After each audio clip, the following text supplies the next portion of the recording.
Hi, welcome to the Israel First television program from Jerusalem, and my name is Martin Blackham. Natalie's behind the scenes today, but she says hello to you with a program that looks Israel. We look at the news and we look at what's happening behind the news. And today we have in the studio Ambassador Alan Baker. Thank you so much, Alan, for coming into the studio today. Great to have you with us. And we're going to be talking and looking at what's happening with the Temple Mount. That's the area above the Western Wall in Jerusalem. As you go to Jerusalem and you see the people praying, the Jewish people praying by the Western Wall, that's that area above it. And we're also going to be talking about Judea and Samaria, which is well known as the West Bank. So Ambassador Alan Baker is currently a director at the Jerusalem Center for Public Affairs in Jerusalem. He's originally from the United Kingdom. He's a former ambassador of Israel to Canada. He's one of Israel's leading international law experts and has been involved in the negotiations and drafting of Israel's agreements and peace treaties with Egypt, Jordan, Lebanon, and the Palestinians. In January 2012, he was appointed by Prime Minister Netanyahu to serve on the Levy Committee concerning Israel's legal rights to Judea and Samaria. He has featured on Sky News and Jerusalem Post and Times of Israel, so we're really excited for him to be in the studio today and to learn from him. Now, I understand, Alan, you're writing or researching a paper about the Temple Mount, and maybe you can tell us a bit about that. Yeah, sure. Look, you know, we're seeing in the international community a concerted attempt by the Palestinian leadership to deny any historical claim by the Jewish people to the holiest of places in Jerusalem and around Jerusalem. And one of the examples is that they've initiated a resolution in UNESCO, the United Nations Educational, Science and Cultural Organization of the United Nations, which basically denies historical rights of the Jews on Temple Mount and in and around Jerusalem. And so I felt that it was high time to make it very clear internationally, but also at home, exactly what the historical value and nature of the holy places to Judaism is, especially in Jerusalem. And I don't think anybody has any doubt as to the fact that the area of the Jewish temples that existed remains the epicenter of the Jewish religion. Jews all over the world, 3 times a day, pray and face the direction of the temple in Jerusalem. Now, the temple was destroyed, I think it was 280 something BC, and the second temple was destroyed 47 AD, but the one remnant that remains of the temple is this wall.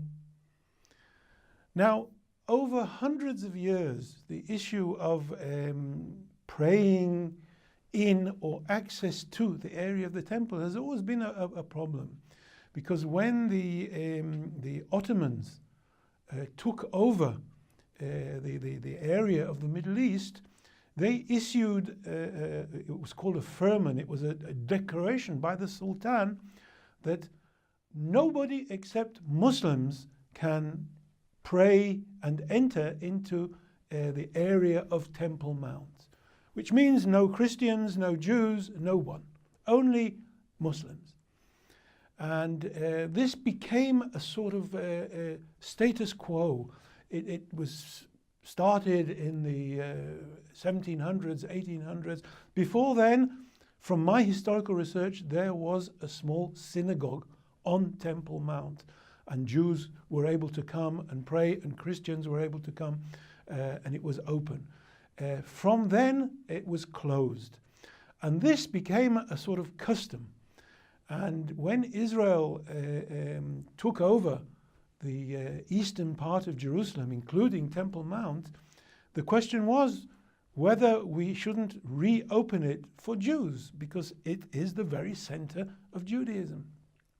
But because of the tensions of those days in 1967, the Six-Day War, the sensitivities that existed, the then Minister of Defense, who was General Moshe Dayan, he determined that for the moment, whilst Jews may be able to visit Temple Mount, and Christians and anybody else, that nobody will be allowed to pray there except Muslims.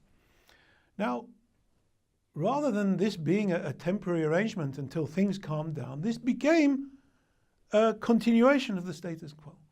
Now, my research basically is saying this. Whilst we realize that the whole issue is a very explosive issue today, and it's become a cause for Palestinian violence, the false claim that the Israelis, the Jews are trying to destroy the mosques on Temple Mount, the Al-Aqsa Mosque and the Mosque of Omar, and to try to take over the holy places. It's completely fictional, but it's because of the rhetoric.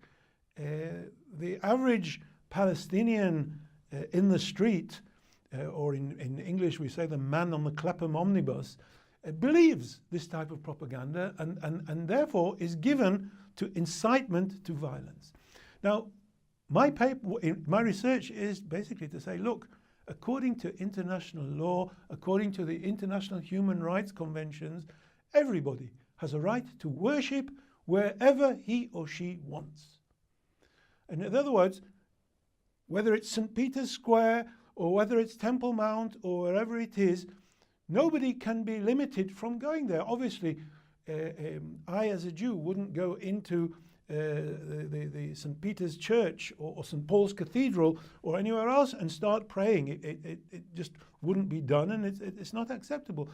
But to limit my presence in the areas around just because I'm Jewish is discriminatory, it's anti-Semitic, it's violative of any human rights norms that exist. And therefore, what I'm trying to develop in my research is that there's a basic right for everybody to be able to worship anywhere. Because of the sensitivities and sensibilities of the situation on Temple Mount, so clearly this has to be dealt with in an administrative way. There should be areas where people will pray according to their religion, but there are also areas where anybody else can be there, and if they want to pray also, because it's not within the actual houses of prayer, within the actual mosques or the church, the Holy Sepulchre, or anywhere else. And this should be the type of basis of any negotiation that hopefully we will get back to negotiating on the final status of Jerusalem. And I think a lot of people will be surprised that Jewish people can't, the most holy place where the two temples were, where Abraham sacrificed Isaac in the Bible, and Jerusalem now, we see it back in the hands of the Jewish people. In fact, it's the 50th, we're coming up for the 50 years of Jerusalem being in the hands of the Jewish people, the Jubilee, and people will be people who are watching today at home will be very surprised that the Jewish people are not allowed in this most holy place for the Jewish people to go up there and pray. And indeed, if you try and do that, I understand that you're arrested and harassed. And harassed. For instance, a group of archaeologists recently, a few weeks ago, who were there simply sifting through material that had been dug by the religious authorities, the Muslim religious authorities, and thrown out. So they were sifting through it, and they were attacked by the guards, the Waqf guards. The Waqf is the local religious authority. But I would just add, Martin, that in addition to it being 50 years since Israel's entry into Jerusalem, since the 1967 Six-Day War, it's also the 100-year anniversary of the Balfour Declaration. Right. From 1917, and the importance of this declaration was the acknowledgement by Britain, and it was later transposed into an international document by the League of Nations, the acknowledgement of the right of the Jewish people to re-establish their historic home. In other words, not just to come from nowhere and take over and build a home, but to re-establish what had existed 2,000, 3,000 years before then, long before the Muslims entered into the area, which they came in 700 AD, and the Jewish people were around in 1500 BC and before, and anybody who follows the footsteps of Jesus as a teacher, a Jewish teacher, can't deny the fact that the Jews have been around for a long time, and in fact they're an indigenous people to the area. And maybe you can also talk about why Prime Minister Netanyahu commissioned you and the team to look at and become the Levy Committee. Maybe you can talk a bit about that and San Remo and some of your findings as well, because this is so important, because a lot of people are confused about when we talk about Israel and the Jewish people, and then they say, well, what about the Palestinians, and what about legal rights, and then we get this word occupation bandied about. So it's so important that we are based in facts and in legal decisions and in momentous legal decisions of the League of Nations. So maybe you can tell us all about that. Well, Martin, what you're asking me to do will probably fill about 8 hours, but I'll certainly try. We talked about the Balfour Declaration. The Balfour Declaration was a promise by the British government. It wasn't a binding legal document, but it was turned into a binding legal document at the San Remo conference in 1920, which was a conference of the major powers then to basically determine what they would do with all the territories of the Ottoman Empire, which had broken up. And so the declaration is historically very important, because it translates a document which promises into a document which binds. And this document became the basis of the League of Nations mandate, which was given to Britain, the main purpose of which was to realize that promise. In other words, the British mandate was to take the area of Palestine, which then included the west bank of the Jordan River and the east bank of the Jordan River, what is today the Hashemite Kingdom of Jordan, and to realize the promise and bring about the establishment of the homeland for the Jewish people. At a later stage, because of Britain's own political, economic and other interests, they cut off the east bank of the Jordan River and established an independent state, the Hashemite Kingdom of Jordan. And so, in other words, that area which is now Jordan was part of Israel. Was part of the Jewish homeland. The promised land, and there are still some who claim that what the British did basically was a violation of their commitment, and it lacks validity. But the situation today is that we're talking about the fact that Israel was established based on the realization of the historic rights of the Jewish people from thousands of years ago. But because of the military situation, the strategic situation in the area, up to 1967, from when Israel was established in 1948, Israel was never able didn't have any control over East Jerusalem and the areas of Jerusalem, the holy places, because there was a war in 1948 when Israel's neighboring Arab states tried to prevent its establishment. And the outcome of that war was, and it's documented in an armistice agreement with Jordan, that there's a line which divides Israel and Jordan, and the area of the old city of Jerusalem and East Jerusalem were under the control of Jordan, which meant that the Jordanians built a barrier to prevent any access of Jews to their holy places. They destroyed there were many synagogues that were in the old city of Jerusalem. They destroyed them. They destroyed the old Mount of Olives Jewish cemetery, which is a biblical cemetery where Jews have been buried since Bible times. But in 1967, during the Six-Day War, Israel took control. And this is where we come to this issue of whether Jews should be permitted to pray on Temple Mount or not. But there was another issue that's happened since then. In other words, Israel took over the whole of the west bank of the Jordan River, the areas, the biblical areas of Judea and Samaria. And by the way, the mandate documents refer to the areas of Samaria and Judea. It's not something that Israel has invented. It's a historical, geographical description, a more accurate description of the West Bank, because the West Bank can cover all the West Bank, everything.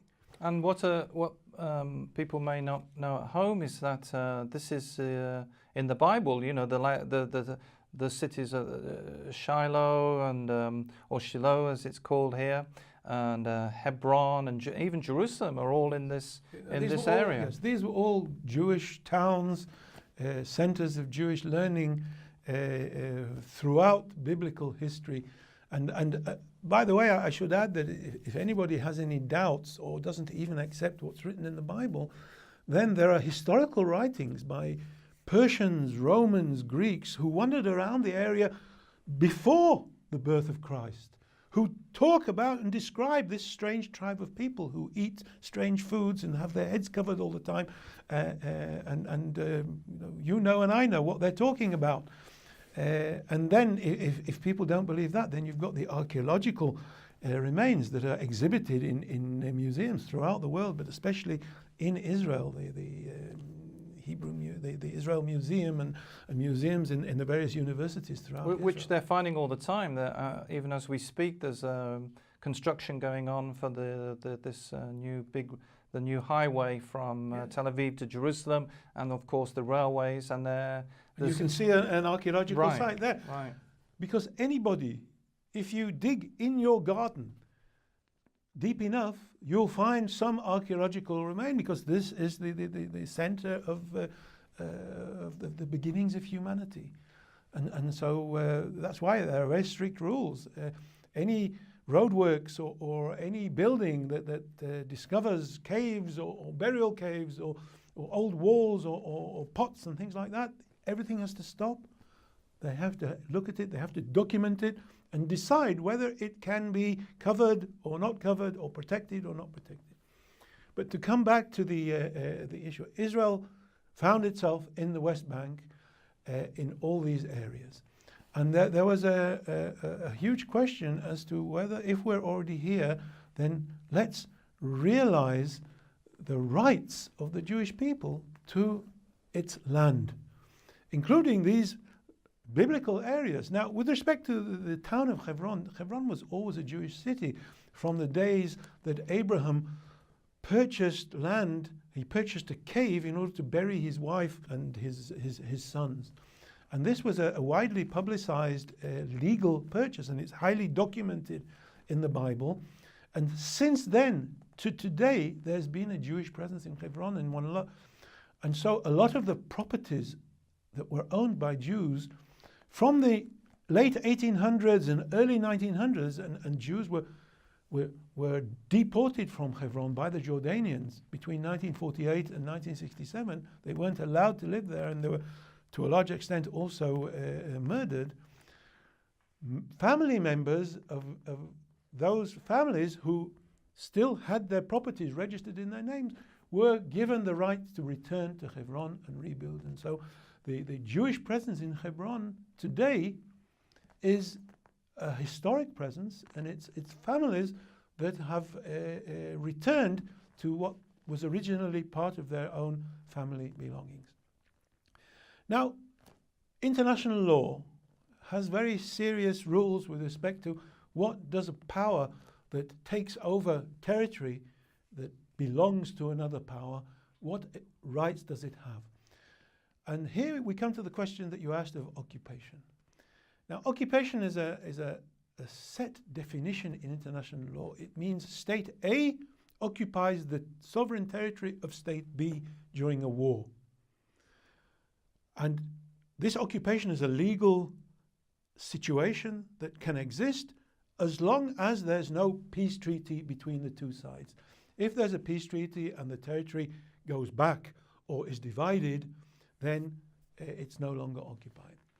Now, Israel has always claimed that because the Jordanians actually never acquired legal sovereignty over the territories of Judea and Samaria in the 1948 war, they merely an aggressive and offensive occupation.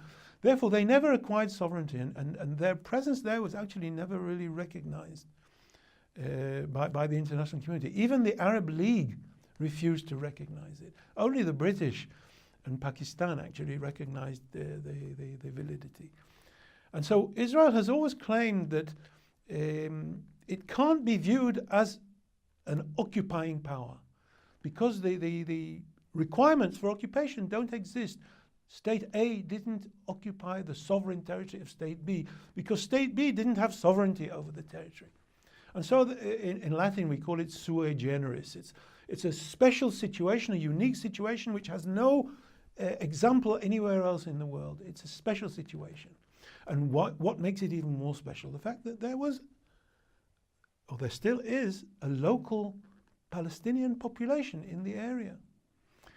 And so this Palestinian population has rights according to international law. And Israel, from the first minute, said we, of course, will honor the humanitarian and basic rights of the local Palestinian population without prejudice to our own claims with respect to the status of the land or whatever. And so Israel committed itself, first and foremost, according to international law, not to take private property from anybody. In other words, anybody who has private land or private property, therefore Israel can't use that property for the period of time that it's administering the territory pending an agreement. Now, the question is, okay, so what can Israel do to this territory? According to international law, if the land isn't privately owned, then, and if it's state land, or if it's owned by municipalities, or owned by the state, or generally used by the public, then, according to international law, an occupying power or an administrative power can enjoy the fruits of the land. In the 1907 Hague Rules that determine the international law, it refers to usufructus. In other words, if there's an apple tree growing on land, and the land is not private land, then the administering power can eat the apples and enjoy the fruits, but can't destroy the tree, because the tree perhaps might be subject to negotiation and might have to go back to the original power. And this is the whole principle behind what Israel does in the territories. In other words, land which is not privately owned, Israel has the right, according to international law, to use for agricultural purposes, to use for mining purposes, to build villages and towns and settlements, as long as it doesn't change the actual legal status of the area, which is pending negotiation. And Israel is committed in the Oslo Accords from 1993 to 1999, a whole series of agreements. Israel is committed to negotiate the issue of the permanent status of the territories. Israel is committed to negotiate the status of Jerusalem, the status of settlements, the status of refugees, security issues, water issues. All the major issues are on the negotiating table between the Israelis and the Palestinians. They're going to have to look at the internet and do some research if they want more. Alan, thank you so much for coming in today. We've really enjoyed it, learning about the legal rights of the Jewish people with regards to Temple Mount and also with regards to the Judea and Samaria. Thank you so much for joining us. And I'm sure that our viewers will be looking and wanting to do some research into all this area. Thank you so much for being with us today. Don't forget that we're the program that looks at the land, the people and the language, and we look forward to seeing you again on Israel First.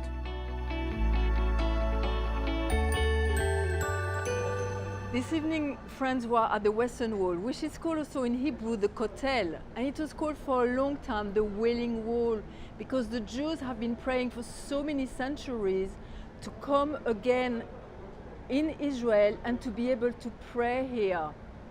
Now, this happened in 1948. This was so exciting. The nation of Israel was again a nation after 2,000 years of exile. Can you imagine that? This is so just amazing.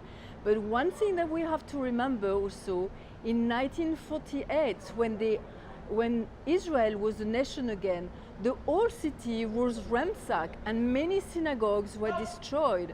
And they will have to wait 19 years again to be here at the Kotel and be able to pray.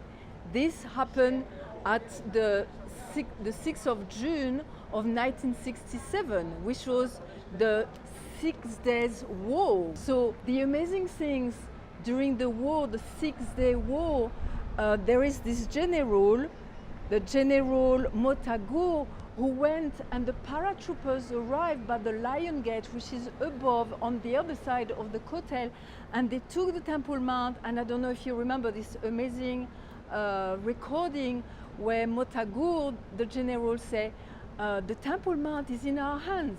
I repeat, the Temple Mount is in our hands. And stop shooting, the Temple Mount is in our hand. This was so amazing. They were so touched, people blow the shofar, people starting to pray. So this is this beautiful prayer, and we leave you with that. Blessed are you, O Lord our God, King of the universe, who has kept us in life, who has preserved us and enabled us to reach this day, this year in Jerusalem. And shalom, shalom from Jerusalem. Thanks so much for being with us today, Alan, and thank you for joining us. Don't forget you can visit the website www.israelfirst.org. We'd love to receive your emails and letters. And remember, we are the program that looks at the land, the people and the language. See you next time on Israel First television program.